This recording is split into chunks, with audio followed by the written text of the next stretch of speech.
Hello everyone, welcome to Om classes. आज हम शुरू करेंगे हमारा next topic that is liver. ठीक है, लीवर अगर कॉम्पिटिटिव पॉइंट ऑफ व्यू से देखा जाए तो बहुत ही इम्पॉर्टेंट टॉपिक है।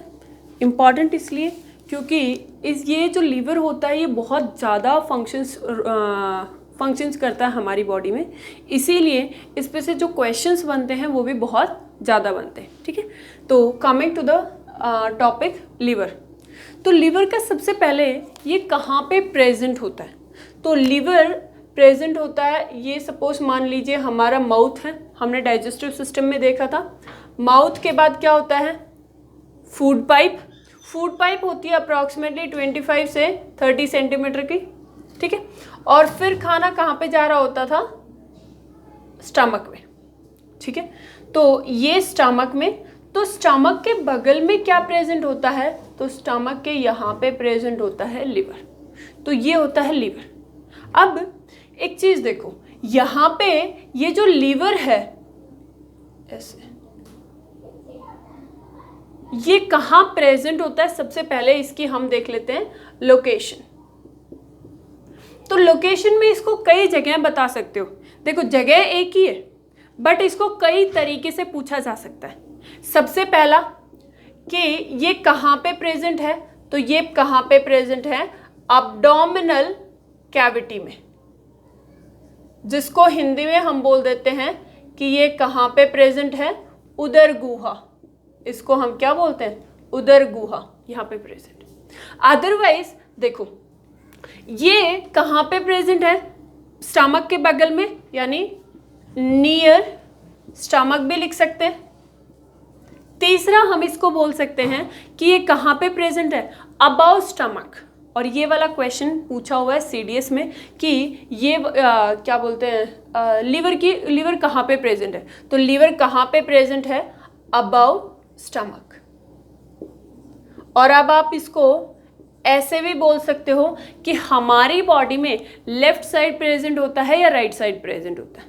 अब सिंपल सी चीज़ है कि जब भी आप कोई भी बायोलॉजी के डायग्राम बनाओगे, उसमें जो राइट साइड लिखोगे वो एक्चुअली में हमारी बॉडी में कहाँ पे प्रेजेंट होता है? लेफ्ट में। और जो लेफ्ट साइड में बनाओगे हमारी बॉडी में वो कहाँ पे प्रेजेंट होता है? Right side. ठीक है, तो ये जो लीवर होता है वो कहाँ पे प्रेजेंट होता है? तो लीवर प्रेजेंट होता है हमारी बॉडी में राइट साइड इन अब्डोमेन कैविटी। ठीक है, ये चारों तरीके से इसके लोकेशन को बताया जा सकता है। अब्डोमिनल कैविटी में, नियर स्टमक, अबव स्टमक और right side in the abdominal cavity. Correct. अब एक और क्वेश्चन जो पूछा हुआ है वो ये है कि ये जो लीवर है ये बाइल जूस सेक्रेट करता है। अभी के लिए ध्यान रखो कि लीवर क्या सेक्रेट करता है? Bile juice. अब अगर ये बाइल जूस सेक्रेट करता है तो ये कहाँ पे रिलीज करता है? तो हमने देखा था कि ये कहाँ पे रिलीज करता है बाइल जूस? स्मॉल इंटेस्टाइन में। बट अगर मैं स्मॉल इंटेस्टाइन ना लिख के उसके पार्ट्स बता दूं स्मॉल इंटेस्टाइन के, तो क्या होगा? ये जो स्मॉल इंटेस्टाइन होती है ये 3 पार्ट्स में डिवाइड कर रखी है इसके लोकेशन के हिसाब से। तो इसको हम बोलते हैं डिओडेनम, जिसको मैं डी से रिप्रेजेंट कर रही हूँ। ये वाला जो पार्ट है इसको बोलते हैं जेजुनम, और नीचे वाला जो पार्ट है उसको हम बोलते हैं इलियम। तीनों ही किसके पार्ट हैं? तीनों ही हिस्से होते हैं स्मॉल इंटेस्टाइन के। इसको हम बोलते हैं डिओडेनम, दूसरा है जेजुनम और तीसरा होता है इलियम। तो ये जो लीवर होता है ये कहाँ पे सेक्रेट करता है? तो लीवर सेक्रेट करता है स्मॉल इंटेस्टाइन के कौन से पार्ट में? डिओडेनम के पार्ट में। करेक्ट। तो डिओडेनम पार्ट में क्या रिलीज करता है? Bile juice. ये ध्यान रखना है क्योंकि ये इससे डाइजेस्टिव सिस्टम से रिलेटेड था, तो मैंने यहीं के यहीं बता दिया कि डायग्राम दोबारा ना बताना पड़े। ठीक है, सबसे पहले अब आपको पता चल गई कि ये लीवर होता है ये कहाँ पे लोकेटेड होता है। लीवर को अब हम पढ़ेंगे वो वो कैसे पढ़ेंगे कि पहले इसका किस तरीके से दिखता है, क्या क्या वो करता है, फिर उसके बाद उसके फंक्शंस पे जाएंगे कि डाइजेशन में किस तरीके के फंक्शन करता है, स्टोरेज में किस चीज़ का स्टोर करता है, डिटॉक्सिफिकेशन कैसे करता है और डाइजेशन में कैसे हेल्प करता है, ये सब वगैरह वगैरह इसके फंक्शंस हम देखेंगे। ठीक है। अच्छा, सबसे पहले लोकेशन पता चल गई और ये है हमारे पास लीवर। कहाँ पे है? Abdomen cavity. तो लीवर के ऊपर क्या होता है? एक मेम्ब्रेन प्रेजेंट होती है। ये इसकी मान लीजिए मेम्ब्रेन है। तो इस कवरिंग को हम बोल देते हैं कि ये जो कवरिंग है इसको हम बोलते हैं ग्लाइसेंस कैप्सूल। जिस तरीके से हम नेफ्रॉन्स में यानी किडनी में पढ़ रहे थे बोमेन्स कैप्सूल, तो यहाँ पे लीवर के ऊपर जो मेम्ब्रेन होती है उसको हम क्या बोलते हैं? ग्लाइसेंस कैप्सूल। ठीक है। अब ये जो लीवर होता है ये किससे बना होता है? कोई भी ऑर्गन किससे बना होता है? सेल से। बट वो ऑर्गन के हिसाब से उन सेल्स को अलग अलग नाम दे दिया जाता है। ठीक है। अब यहाँ पे जो सेल्स होती हैं, लीवर जिस सेल से बना होता है उन सेल्स को नाम दे दिया जाता है कि वो कौन सी सेल्स होती हैं? Hepatic sales. हिपैटिक सेल्स को ही अदरवाइज बोल दिया जाता है कि ये क्या होती हैं? हिपैटोसाइट्स। क्वेश्चन इस तरीके से पूछा जाता है कि लीवर इनमें से कौन सा हिपैटोसाइट्स कहाँ पे प्रेजेंट है। ठीक है। तो हिपैटोसाइट्स कहाँ पे प्रेजेंट होती हैं? लीवर के अंदर। अगर मान लीजिए हम इसके फंक्शंस पढ़ना चाहें, किसके? लीवर के, तो फंक्शंस लीवर की स्टडी करेंगे तो बेसिकली इसमें काम कौन कर रहा है? ये सेल्स, और इसी के हम फंक्शन पढ़ेंगे। इसीलिए हम स्टडी ऑफ लीवर को हम क्या बोलते हैं कि ये क्या होती है? हिपैटोलॉजी। करेक्ट। तो study of liver is hepatology. जो हिपैटो का मतलब होता है ना, वो क्या होता है?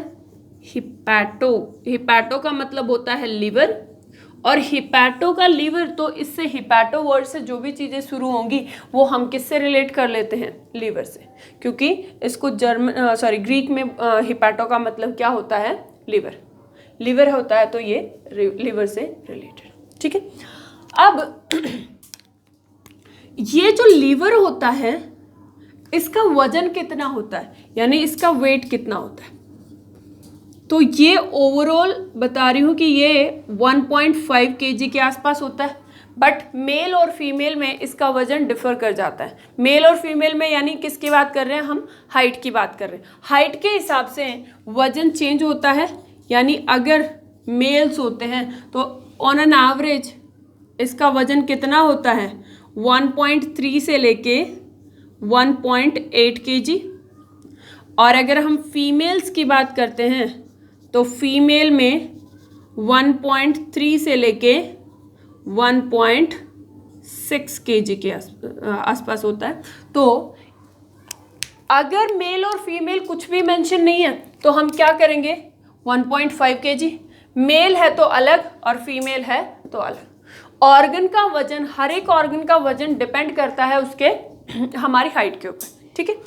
अच्छा, क्योंकि इसका वजन हमारे शरीर में बाकी ऑर्गन से सबसे ज़्यादा है तो इसीलिए इसको क्या बोला जाता है?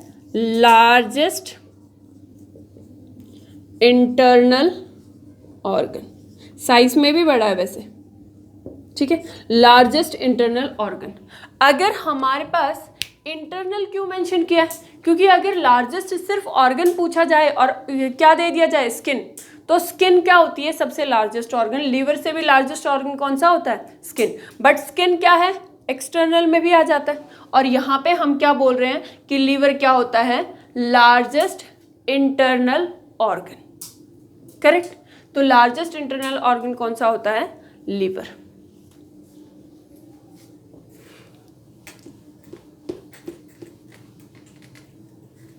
हिपैटिक सेल्स होती हैं, वो कहाँ पे प्रेजेंट होती हैं? लीवर के अंदर। और ये क्या होता है? लार्जेस्ट इंटरनल ऑर्गन, जिसका वजन कितना होता है? 1.5 kg। ये जो लीवर होता है इसका कलर कैसा होता है? लीवर का जो कलर होता है वो कैसा होता है, रेडिश ब्राउन कलर। यहाँ पे जब हम कलर की बात करते हैं तो हम बात करते हैं किसकी, इसके हेल्दी, जो भी एक हेल्दी पर्सन के लीवर की कलर की बात करते हैं, तो इसका कलर कैसा होता है, रेडिश ब्राउन। अब ये जो लीवर होता है इसके पास क्या होती है, मैक्सिमम रीजनरेटिंग पावर होती है। अगर सपोज मान लीजिए कि हमारे पास ये है हमारा लीवर और मैंने इसके 2/3 पार्ट को डोनेट कर दिया यानी मेरे पास बचा कितना, मेरे पास सिर्फ ये वाला पार्ट बच गया, ये वाला, ठीक है। और डोनेट कितना कर दिया, तो डोनेट कर दिया ये वाला पार्ट, ठीक है। तो यानी मैंने इसका 2/3 पार्ट तो डोनेट कर दिया और मेरे पास बच गया कितना, इसका 1/3 पार्ट।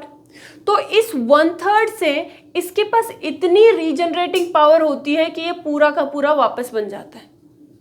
इसी तरीके से जिसको डोनेट किया है उसका ये वाला हिस्सा क्या हो जाएगा, बन जाएगा। यानी पहले एक लीवर था, अब क्या हो गया, 2 लीवर हो गए।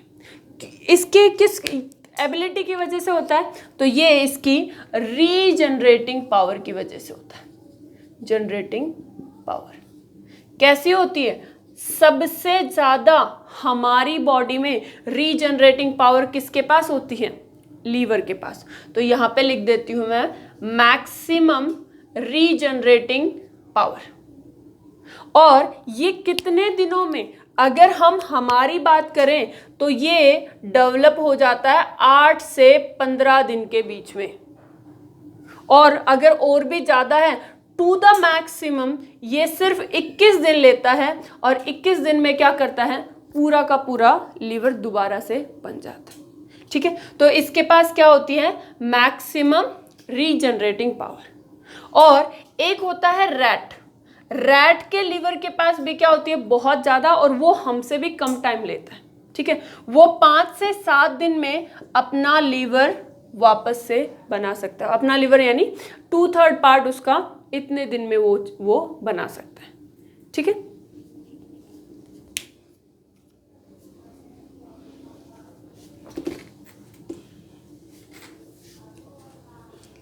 अब आ जाते हैं इसके फंक्शंस पे, ठीक है। लीवर क्या काम करता है, हल्का हल्का हमने इसका पूरा वो देख लिया, जो भी फैक्चुअल चीज़ें थी वो सारी हमने देख ली कि ये जो लीवर होता है कैसा होता है, कितना वजन होता है, इसकी स्टडी को क्या बोलते हैं। अब आ जाते हैं इसके फंक्शंस पे। तो देखो फंक्शंस में जब हम इसके फंक्शंस पढ़ेंगे तो इसमें डाइजेशन में कहाँ यूज़ होता है, स्टोरेज में कहाँ पे यूज़ होता है, क्या चीज़ रिलीज करता है, वो सारी चीज़ें देखेंगे। तो सबसे पहला ये जो लीवर होता है ये क्या रिलीज करता है, सेक्रीट करता है। सेक्रीट किसको, बाइल जूस को। तो ये सपोज मान लीजिए हमारे पास क्या है, हमारा लीवर, ठीक है। ये क्या सेक्रीट करता है, बाइल जूस। अच्छा, एक सिंपल सा जो क्वेश्चन पूछा जाता है, बाइल जूस के अंदर कौन सा एंजाइम होता है, तो यहां पे आप मेंशन कर लीजिए कि बाइल जूस के पास कोई भी एंजाइम नहीं होता, नो एंजाइम, ठीक है। अच्छा देखो यहां पे ये क्या रिलीज करता है, बाइल जूस, और ये बाइल जूस क्या होता है, स्टोर हो जाता है कहां पे, गॉल ब्लैडर में। ये है हमारे पास गॉल ब्लैडर, ये यहां पे स्टोर हो जाता है। जैसे लीवर सेक्रीट करेगा बाइल जूस, ये आके स्टोर कहाँ पे हो जाएगा, गॉल ब्लैडर में। तो गॉल ब्लैडर सिर्फ और सिर्फ बाइल जूस को क्या करता है, स्टोरेज का काम करता है, और इसके सेक्रीशन का काम कौन करता है, खुद लीवर। तो लीवर क्या करता है, सेक्रीट बाइल जूस। अब जो भी चीज यहाँ पे तो लीवर क्या रिलीज कर रहा है, बाइल जूस, बट लीवर के अलावा भी अगर कोई भी सेल या फिर कोई भी ऑर्गन कुछ भी रिलीज कर रहा होता है तो उसको हम बोल देते हैं कि ये क्या ऑर्गन होता है, ग्लैंडुलर ऑर्गन, या फिर ये क्या है, कोई ना कोई ग्लैंड है। अगर कोई सेल सेक्रीशन का काम करती है तो उसको हम क्या नाम दे देते हैं कि ये ग्लैंड है, यानी ये क्या है, ये है ग्रंथि। अब ये क्या रिलीज कर सकता है? हमारी बॉडी में तीन ही चीज रिलीज हो सकती है, या तो कोई जूस, जैसे कि फॉर एग्जांपल बाइल जूस, इसके अंदर क्या नहीं है? एंजाइम्स नहीं है। या फिर क्या रिलीज हो सकते हैं? एंजाइम्स रिलीज हो सकते हैं, और या फिर क्या रिलीज हो सकते हैं? हार्मोन्स रिलीज हो सकते हैं। तो हमारी बॉडी में कोई भी ग्लैंड हो वो तीन ही चीज रिलीज कर सकती है, या तो कोई जूस, या कोई एंजाइम, या फिर कोई हार्मोन। अगर वो रिलीज कर रही है कोई जूस या फिर कोई एंजाइम, तो हम उसको क्या बुलाएंगे? एक्सोक्राइन ग्लैंड, बहुस्रावी ग्रंथि। और अगर कोई ग्लैंड क्या रिलीज कर रही है? हार्मोन रिलीज कर रही है, तो हम उसको क्या बुलाएंगे? Endocrine gland. ठीक है, हार्मोन रिलीज हो रहा है तो एंडोक्राइन, और अगर जूस या फिर एंजाइम रिलीज हो रहा है तो ये क्या होगा? Exocrine gland. अब ये क्या रिलीज कर रहा है? ये यहाँ पे एंजाइम नहीं, तो ये क्या रिलीज कर रहा है? Bile juice. अगर जूस रिलीज कर रहा है तो ये क्या है? ग्लैंड है। और अगर ग्लैंड है तो जूस रिलीज कर रहा है, तो कैसे ग्लैंड है? एक्सोक्राइन ग्लैंड है। तो ये जो होता है लीवर, हम बोल रहे थे कि इसको लार्जेस्ट ऑर्गन होता है। अगर लार्जेस्ट ऑर्गन है और वही ऑर्गन कैसा काम करने लग जाए? ग्लैंड का काम करने लग जाए, तो हम इसको क्या बोलेंगे? लार्जेस्ट ग्लैंड भी बोलेंगे। तो यही क्या होता है? लीवर क्या होता है? लार्जेस्ट एक्सोक्राइन ग्लैंड, यही होता है। ठीक है, अच्छा, अब अगर ये ग्लैंड है तो रिलीज क्या कर रहा है? Bile juice. बाइल जूस में क्या क्या चीजें होती हैं? तो बाइल जूस में कोई एंजाइम नहीं होता, प्लस तो इसके पास क्या होते हैं? इसके पास होते हैं सॉल्ट्स। जैसे इसके पास होता है बिलीरुबिन, इसके पास क्या होता है? बिलीवर्डिन। तो ये सब चीजें किसके पास रहती हैं? बाइल जूस के पास क्या है? Bilirubin and biliverdin. ठीक है, अब ये जो बिलीरुबिन होती है, ये क्या करता है? ये हमारी बॉडी में येलो कलर देता है। किसको येलो कलर देता है? तो हमारे ब्लड के प्लाज्मा को। जब हम ब्लड पढ़ेंगे तो हम देखेंगे प्लाज्मा क्या होता है, ब्लड सेल्स क्या होती हैं और प्लाज्मा क्या होता है। अभी के लिए ध्यान रखो कि प्लाज्मा का कलर हल्का सा येलोइश होता है। देता कौन है? बिलीरुबिन। बिलीरुबिन आता कहाँ से है? बाइल जूस से। ठीक है, और ये जो बिलीवर्डिन होता है, ये कैसा कलर देता है? तो ये ग्रीन कलर देता है। और ग्रीन कलर देता है तो यही ग्रीन कलर क्या बनाता है? इस बाइल जूस का कलर। अगर क्वेश्चन ये पूछा जाता है कि बाइल जूस का कलर कैसा होता है, तो बाइल जूस कैसा कलर का होता है? ग्रीन कलर का। और ग्रीन कलर किसकी वजह से होता है? बिलीवर्डिन की वजह से होता है। करेक्ट, तो बिलीवर्डिन की वजह से कैसा कलर आता है? ग्रीन। और बाइल जूस का कलर कैसा होता है? तो बाइल जूस का कलर भी कैसा होता है? ग्रीन। ठीक, लार्जेस्ट एक्सोक्राइन ग्लैंड होती है लीवर। इसका कलर कैसा होता है? ये अच्छा, यहाँ पे ये सेक्रेट होता है बाइल जूस। अब ये जो बाइल जूस है जो ग्रीन कलर का है, वो जब सेक्रेट होता है, कोई पर्टिकुलर टाइम होता है क्या? इसका कोई पर्टिकुलर टाइम नहीं होता, ये कंटिन्यूसली रिलीज होता रहता है। ठीक है, और अगर ज़्यादा रिलीज हो रहा है तो वो कहाँ पे स्टोर हो जाएगा? गॉल ब्लैडर में। यही देखा था, यहाँ पे ये हमारे पास लीवर और ये गॉल ब्लैडर। अगर एक्सेस में प्रोड्यूस हो रहा है, ज़्यादा प्रोड्यूस हो रहा है, तो वो कहाँ पे स्टोर हो जाएगा? गॉल ब्लैडर में। तो क्वेश्चन ये है कि हर दिन कितना बाइल जूस रिलीज होता है? तो हर दिन यानी एक दिन में कितना बाइल जूस रिलीज होता है? 400 से 800 ml रिलीज होता है क्या? बाइल जूस, हमारी बॉडी। ठीक है, अब ये जो बाइल जूस होता है, अगर ये कोई जूस जैसा है तो इसका कोई पीएच भी होगा। तो इसका पीएच होता है 7 से 8। अगर किसी भी चीज़ का पीएच 7 से ज़्यादा है तो उसको हम क्या बुलाने लग जाते हैं? बेसिक। बट आपको यहाँ पे एक चीज़ ध्यान रखनी है कि ये कैसा है? एल्कलाइन अब एल्कलाइन का मतलब क्या है? तो एल्कलाइन का मतलब है कोई भी ऐसी चीज जिसका नेचर कैसा हो, बेसिक, यानी basic in nature plus soluble in water, soluble in water, तो हम इसको क्या बुलाने लग जाएंगे? Alkaline in nature. तो ये क्या होती है? बेसिक तो होती है, ये इसके पीएच से पता चल गया, प्लस ये पानी के अंदर घुलनशील भी होती है, सॉल्युबल इन वाटर होती है, ठीक है। तो इसको हम क्या बुलाने लग जाएंगे कि ये कैसी होती है? एल्कलाइन, बेसिक भी है प्लस सॉल्युबल इन वाटर भी है। तो ये क्या होती है? Bile juice alkaline in nature. कितना पीएच पूछा जाए तो पीएच कितना होता है? 7 से 8। एक दिन में कितना रिलीज करता है? 400 ml से लेके 800 ml तक, करेक्ट। अच्छा, अब ये क्या करता है?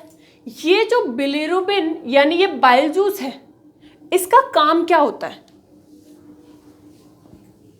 ये क्या रिलीज करता है? सॉल्ट यानी बिलिरुबिन और बिलीवर्डिन। बट इसका काम क्या होता है? बिलिरुबिन होती है वो येलो कलर देती है, और बिलीवर्डिन होता है वो कैसा कलर देता है?